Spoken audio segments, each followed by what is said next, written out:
আসসালামু আলাইকুম। কেমন আছেন সবাই? আশা করি সবাই ভালো আছেন। আল্লাহর অশেষ রহমতে আমিও ভালো আছি। আমার এই ইউটিউব চ্যানেলটা নতুন, এনএস নাতাশা রান্নাঘর। আমি এই চ্যানেলটা নতুন খুলছি। আশা করি আপনারা সবাই আমার পাশে থাকবেন, আমার চ্যানেলটাকে সাবস্ক্রাইব করে দিবেন। আমি আপনাদের সামনে ফার্স্ট রান্নার ভিডিও নিয়ে আসছি। জানি না কতটা ভালো পারবো। আমার যদি কোনো ভুল হয়ে থাকে আপনারা ক্ষমার দৃষ্টিতে দেখবেন। আপনাদের মতো অত ভালো গুছিয়ে কথাও বলতে পারি না। আমি আপনাদের মাঝে আজ খুব ছোট্ট সিম্পল একটা রান্না নিয়ে হাজির হয়েছি। আমার জীবনের করা ফার্স্ট ভিডিও। আশা করি আপনারা সবাই আমার পাশে থাকবেন, আমাকে সাহস দিবেন। আমি তেলটা খুব ভালো করে গরম করে পেঁয়াজ কুচি দিয়েছি। পেঁয়াজটা হালকা বাদামি রং হওয়ার পর আমি ওইখানে আদা বাটা, রসুন বাটা অ্যাড করছি, যাতে কোনো আদা রসুনটা ভাজা হওয়ার পর আমি এখানে হলুদ গুঁড়া, মরিচ গুঁড়া, জিরার গুঁড়া, ধনিয়ার গুঁড়া, লবণ সব কিছু দিয়ে ভালো করে কষিয়ে নিচ্ছি। মশলাটা যত কষাবেন রান্নার স্বাদ ততই বাড়বে। আমি মশলাটা খুব ভালো করে কষানোর পর এখন আমি মাংসগুলা দিয়ে দিচ্ছি।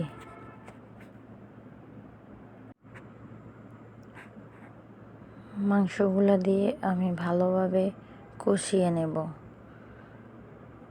যত কষাবো তত ভালো লাগবে।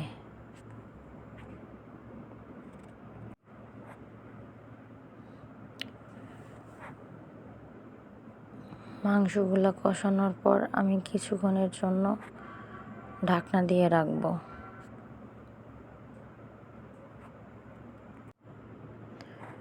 কিছুক্ষণ পর ভালোভাবে নাড়াচাড়া দিয়ে হালকা একটু পানি অ্যাড করলাম।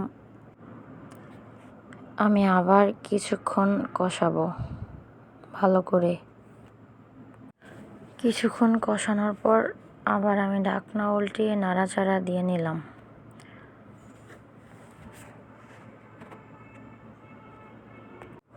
আমি আবারও আপনাদের কাছে বলছি, প্লিজ আপনারা আমার চ্যানেলটাকে সাবস্ক্রাইব করে দিবেন, আমার পাশে থাকবেন। এখন আমি কয়টা মরিচ দিয়ে দিলাম।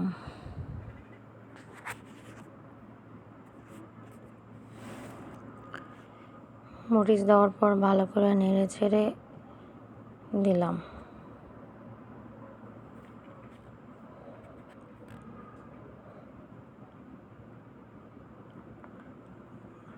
যত ভালোভাবে কষাবেন তত খেতে খুব ভালো লাগবে।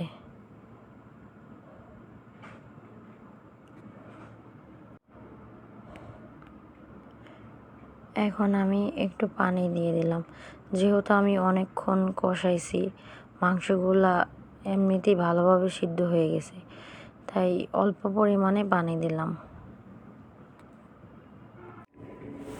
আমি জানি আমি অত ভালো গুছিয়ে কথা বলতে পারতেছি না, তারপরও আপনাদের সামনে আমি যতটুকু সম্ভব আমি চেষ্টা করছি ভালো করে কথা বলার জন্য।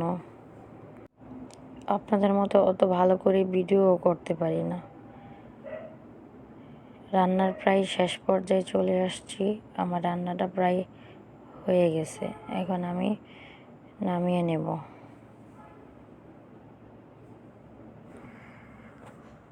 আমার রান্নাটা কেমন হয়েছে আপনারা সবাই বলবেন।